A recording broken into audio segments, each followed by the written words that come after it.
అని ఇస్తాను కదా, అన్నీ తినేస్తావా? అన్నీ తినేస్తావా? చుచ్చు వస్తే బాత్రూమ్కి వెళ్ళాలి. గుడ్. మరి క్యాక్ వస్తే బాత్రూమ్కి వెళ్తావు. మరి ఎవరు కడుగుతారు నీకు?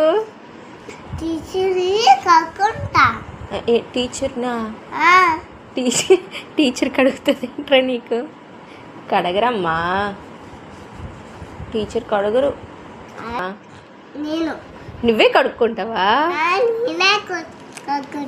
ఎలా కడుక్కుంటా? నీకు రాదు కదా. మరి ఎలాగమ్మా? కానీ కడుక్కోవాలా? నేర్చుకోవాలి కదా. నేర్చేసుకుని ఆమ్లెట్ని తినేయడం కూడా నేర్చేసుకుని అప్పుడు స్కూల్కి వెళ్ళిపోదు, సరేనా?